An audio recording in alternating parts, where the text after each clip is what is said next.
Ano ang mahalagang papel na ginagampanan ng Espiritu Santo sa ating buhay? Maligayang araw ng Sabado, kapanalig. Dakilain natin ang Diyos sa isang linggong iningatan niya tayo, ginabayan at pinagkalooban ng pang-araw-araw nating pangangailangan.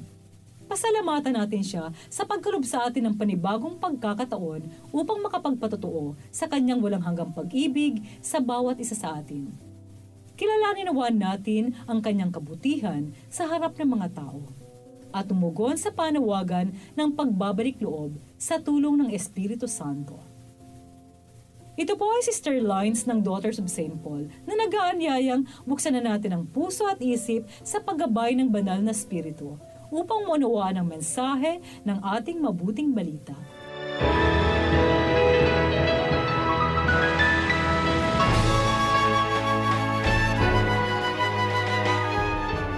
Sinabi ni Jesus sa kanyang mga alagad, "Sinasabi ko sa inyo, sino mang kumilala sa akin sa harap ng mga tao, ay kikilalanin din ang anak ng tao sa harap ng mga anghel ng Diyos. At ang ayaw kumilala sa akin sa harap ng mga tao, hindi rin kikilalanin sa harap ng mga anghel ng Diyos. Patatawarin ang sino mang magsasalita laban sa anak ng tao, ngunit hindi patatawarin ang lumait sa Espiritu Santo. Dalhin man nila kayo sa harap ng mga may kapangyarihan, huwag kayong mabalisa kung paano ninyo ipagtatanggol ang sarili o kung ano ang inyong sasabihin, sapagkat ang Espiritu Santo ang magtuturo sa inyo sa oras na iyon ng dapat na sabihin."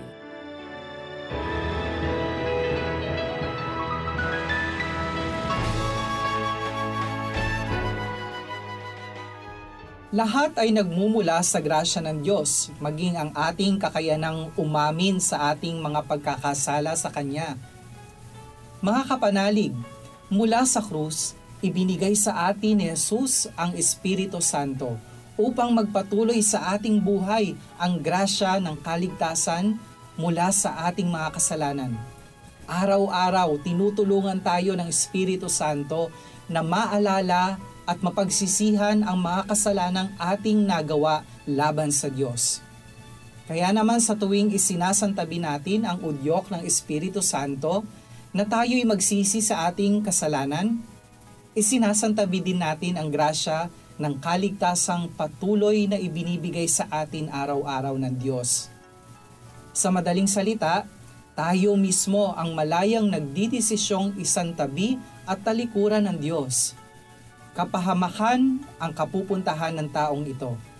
Siguradong akong hindi mo nanaisin ito. Kaya huwag nawa tayong matakot na lumapit sa Diyos sa oras na tayo'y Kanyang tinatawag.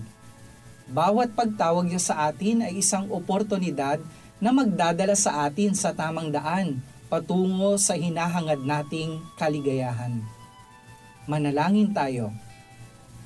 Ama naming maawain, buksan mo ang aking puso sa bawat udyok mo sa akin na magbalik loob sa iyo. Amen. Mga kapanalig, support Pauline's online ministry. Subscribe, like, and follow us on Facebook, YouTube, Instagram, Twitter, TikTok, Spotify, Google, and Apple Podcast. Maraming salamat po. At sa lahat na nag-message sa amin na humihingi ng panalangin para sa iba't ibang intensyon, asahan po ninyong kasama niyo kami sa pagdarasal na ipagkaloob ng Diyos ang inyong mga kahilingan. Ito po muli si Sister Lines ng Daughters of St. Paul na nagpapaalalang pagdarasal ng Santo Rosario'y ating ugaliin upang misteryo ng buhay ng Panginoong Hesukristo'y mapagnilaya natin.